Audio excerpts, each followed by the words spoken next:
وما وجدنا لأکثرهم من عہد. ان سب بستیوں کا اصل قصور کیا تھا؟ ہم نے ان کی اکثریت کے پاس عہد کا پاس نہ پایا. ان کی اکثریت نے عہد نہیں نبھایا. کون سا عہد نہیں نبھایا؟ وعدہ الست، اطاعت کا وعدہ. وَإِن وَجَدْنَا أَكْثَرَهُمْ لَفَاسِقِينَ، اور بے شک ہم نے ان کی اکثریت کو فاسق پایا. فاسق نافرمان، اللہ کی حدود کو توڑنے والا.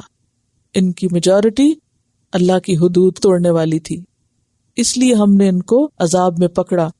اور جو دوسرے امن سے بیٹھے ہوئے ہیں وہ بھی سن لیں کہ اگر انہوں نے گناہ نہ چھوڑے اور اللہ کی طرف رجوع نہ کیا تو ان کی پکڑ بھی ہو سکتی ہے. کیا سیکھا؟ کہ ہم اپنی موجودہ حالت پر مطمئن ہو کر نہ بیٹھ جائیں. دوسروں پہ گزرنے والی مصیبت کو دیکھ دیکھ کے صرف افسوس نہ کرتے رہیں، بلکہ اپنی فکر بھی کریں. اور جو وعدے ہم نے اللہ سے کر رکھے ہیں، عام طور پر کیا ہوتا ہے جب تھوڑی سی کوئی تکلیف آتی ہے ہم فوراً منتیں ماننے لگتے ہیں، فوراً دل میں عہد کرتے ہیں یا اللہ یہ تکلیف ایک دفعہ دور ہو جائے پھر تو میں پوری کی پوری تیری بندی بن جاؤں گی، میں خود کو کیا اپنی اولاد کو بھی تیرے رستے میں وقف کر دوں گی. کیسے کیسے ہم عہد کرتے ہیں، اور جب وہ تکلیف دور ہوتی ہے، دن پھرتے ہیں، سب بھول جاتے ہیں، صرف دنیا ہی دنیا سامنے رہ جاتی ہے.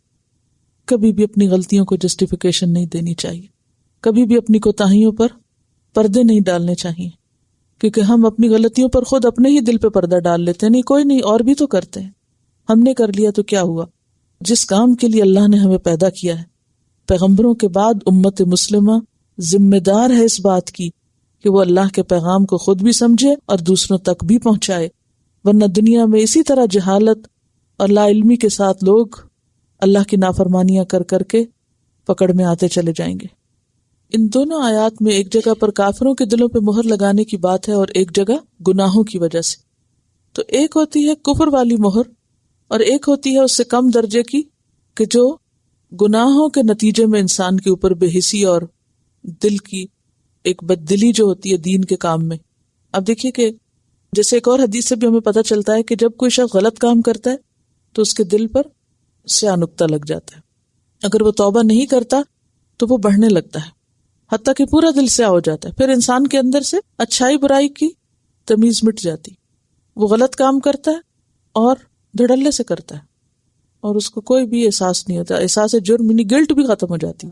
ایک وقت ہوتا ہے نا انسان سے کوئی غلطی ہو تو اس کے دل پہ چوٹ لگ جاتی کہ میں نے غلطی کی ہے، اور اس کو چین نہیں آتا جب تک کہ وہ اس کے بدلے کوئی اچھائی کر نہ لے اور استغفار نہ کر لے.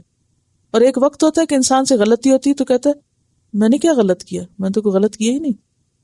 یعنی غلطی کا احساس جسے کہتے ہیں نا احساس زیاں کا جاتے رہنا، وہ کیفیت یہ بھی سزا ہی کی ایک قسم ہے کہ انسان غلط کرے اور پھر کہے میں نے غلط کیا ہی نہیں اور اپنی غلطی کو دوسروں پہ ڈالے.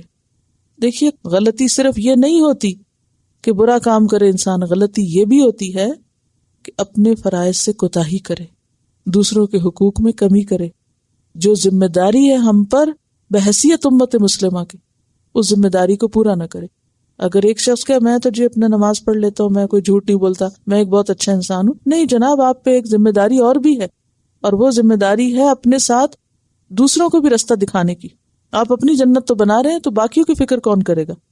تو ہر شخص کو اپنی اپنی حیثیت میں کسی نہ کسی کیپیسٹی میں ضرور اس بات کی فکر کرنی کہ اس کے دائیں بائیں آگے پیچھے جو بھی اس کے لوگ ہیں وہ کس حال میں زندگی بسر کر رہے ہیں، ان کی آخرت کا کیا بنے گا، اس کے لیے میں نے کیا حصہ ڈالا، میں نے کیا کوشش کی.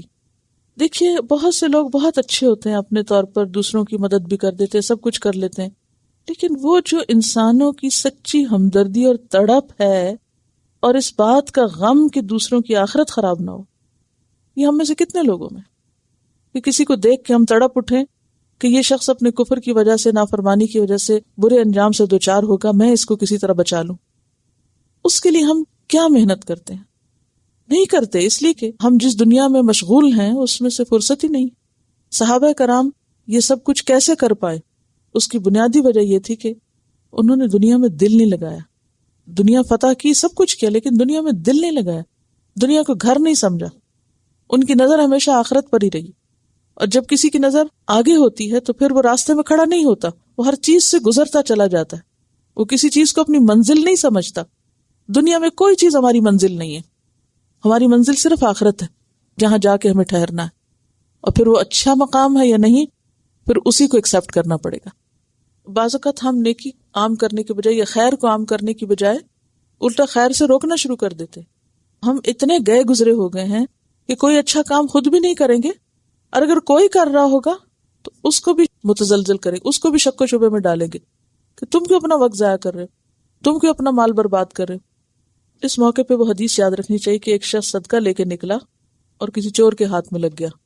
اس نے کہا اللہ یہ کیا ہوا، میں نے تو تیرے راستے میں چھپ کے صدقہ کرنا چاہا اور یہ چور کو جا ملا. دوسرے دن پھر نکلا، پھر کسی اور برے کو ملا، تیسرے دن پھر، تو تینوں رات اس کا صدقہ جو تھا وہ غیر مستحق کو جا لگا.